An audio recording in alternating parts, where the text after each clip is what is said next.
அனைவருக்கும் வணக்கம். தெய்வீக பலன்கள் சேனல் சார்பாக தங்களை அன்புடன் வரவேற்கிறோம்.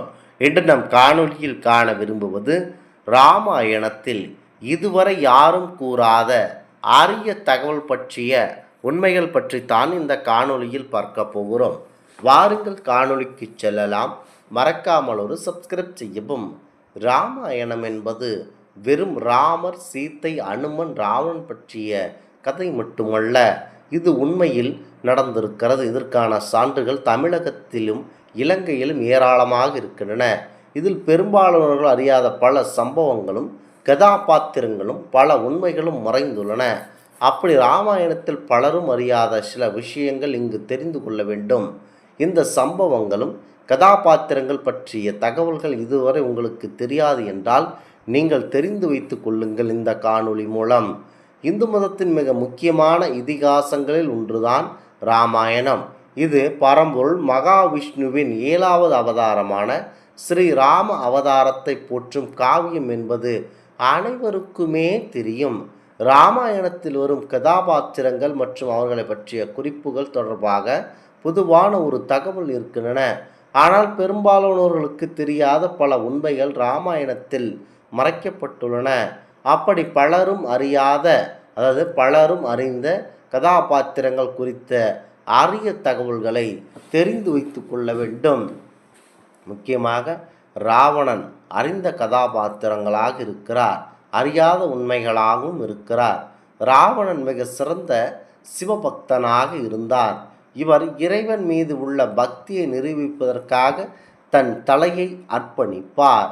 ராவணன் உண்மையான பக்தர் என்பதனால் அவர் தலையை வெட்ட மீண்டும் வளர்ந்துவிடும். இதுபோன்று 10 முறை நிகழ்ந்திருக்கிறது. இதனால்தான் ராவணனுக்கு 10 தலைகள் வளர்ந்திருக்கிறது. 6 சாஸ்திரங்களும் 4 வேதங்களும் தேர்ச்சி பெற்றிருந்தால் மட்டுமே இம்மாதிரியான வரங்கள் பரம்பொருள் சிவபெருமான் அருளுவார். ராவணன் இவை அனைத்திலும் முற்று பெற்றவராவார். கலைகள், வேதங்கள், சாஸ்திரங்கள் என அனைத்திலும் தலை சிறந்து விளங்கியவர்தான் 10 தலை ராவணன். ராவணனுடைய தலைகளை வெட்ட வளர்ந்து கொண்டே இருக்கும். அடுத்ததாக லட்சுமணன். ராமரையும் சீத்தையும் பாதுகாக்கும் முயற்சியில் காட்டில் இருந்தபோது லட்சுமணன் 14 ஆண்டுகளாக தூங்கவே இல்லை மற்றும் சாப்பிடவும் இல்லை. இதனால்தான் அவர் தூக்கத்தை தோற்கடித்த குடகேஷ் என்று அழைக்கப்படுகிறார். இவருக்கு பதிலாக அயோத்தியில் இருந்த லக்ஷ்மணனின் மனைவி உர்மிளா 14 ஆண்டுகள் தூங்கி கொண்டிருந்தார். லக்ஷ்மணனின் பங்கையும் சேர்த்து உர்மிஷை இவரின் தூக்கத்தையும் நிறைவு செய்தார். இராமாயண கதையில் உர்மிளா அதிகமாக அறியப்படாத கதாபாத்திரம் ஆவார். அடுத்ததாக சீதாதேவி. சீதா ஜனக மன்னனின் உண்மையான மகளாக இல்லை. உண்மையில் அவர் பூமாதேவி அல்லது பூமி தாயின் மகள் என கூறுவார்கள். யாகம் நடத்துவதற்காக ஜனக மன்னன் நிலத்தை உழுதபோது பூமிக்கடியிலிருந்து கண்டெடுக்கப்பட்டவள்தான் சீதாதேவி. லக்ஷ்மி தேவியின் அவதாரமாவார்.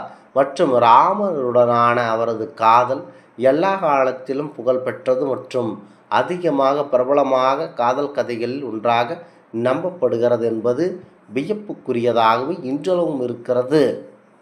அடுத்ததாக அனுமன் பிரம்மச்சரியத்தையே குறிக்கோளாக கொண்டு வாழ்ந்து வந்தவர்.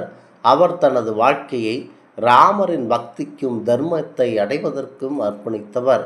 அனுமன் ஒரு முறை ராமரை பாதுகாப்பதற்காக குங்குமத்தில் அவரை மூடி வைத்தார். இந்த சம்பவத்தின் காரணமாகத்தான் அனுமனை பஜ்ரங் பாலி என்று அழைக்கிறோம். இதனை மனதில் நினைத்து கொண்டு ஆஞ்சநேயரை வழிபடுவர்களுக்கு எண்ணற்ற பலன்களை வழங்குவதில் வல்லவர்.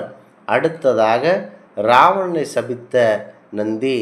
ராவணன் ஒரு முறை சிவபெருமானை பார்ப்பதற்காக கைலாயம் சென்றபோது அங்கு நுழைவு வாயிலில் நின்று கொண்டிருந்த நந்தி ராவணனை உள்ளே அனுமதிக்காமல் தடுத்து நிறுத்தினார்.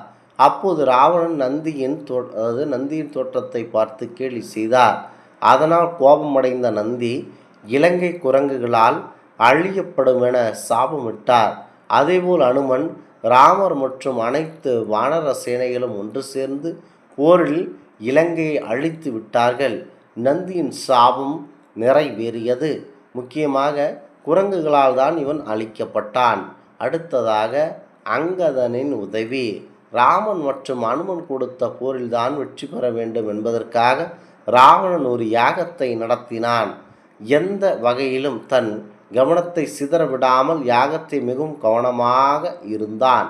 இதை அறிந்த ராமர் ராவணனின் அரண்மனையில் ஒரு குழப்பத்தை உருவாக்க வாலியின் மகன் அங்கதனின் உதவியை நாடினார். ராவணனின் மனைவியான மண்டோதரியின் தலைமுடியை பிடித்து இழுக்குமாறு யோசனை கூறினார். அதேபோல் மண்டோதரியின் தலைமுடியை இழுத்ததால் அவள் அலறினாள். ஆனால் முதலில் ராவணன் அதனை கவுண்டு கொள்ளாமல் யாகத்தில் இருந்தான். பின்பு அவர் மனைவி உதவி செய்ய கேட்டதால் யாகத்தை விட்டு வெளியேறினான். யாகத்தை பாதியில் கைவிட்டதால் அவன் பலன் ராவணனுக்கு கிடைக்காமல் போனது என்பது இன்றளவும் வியப்பாகவே பார்க்கப்படுகிறது. குறிப்பாக இராமாயணத்தில் எண்ணற்ற கதாபாத்திரங்கள், எண்ணற்ற அனைத்தும் மனிதர்களுக்கு அனைத்து விதமான நன்மைகளை போதிக்க இருந்தது. முக்கியமாக ராவணன் தான் இந்த இராமாயணத்தில் மிக முக்கியமான கதாபாத்திரமாக இருந்தார். இராமாயணம் என்பது வெறும் ராமர், சீத்தை, அனுமன், ராவணன் பற்றிய கதைகள் மட்டுமல்ல. இதில் பெரும்பாலான அறியாத பல சம்பவங்களும் கதாபாத்திரங்களும் பல உண்மைகளும் மறைந்து கிடக்கின்றன. அப்படி இராமாயணத்தில் பலரும் அறியாத சில விஷயங்களை இங்கு தெரிந்து கொள்ள வேண்டும். இந்த சம்பவங்கள், கதாபாத்திரங்கள் பற்றிய தகவல்கள் தெரிந்து கொண்டு செயல்பட்டீர்கள் என்றால் வாழ்க்கையில் உன்னதமான நிலை அடைய முடியும்.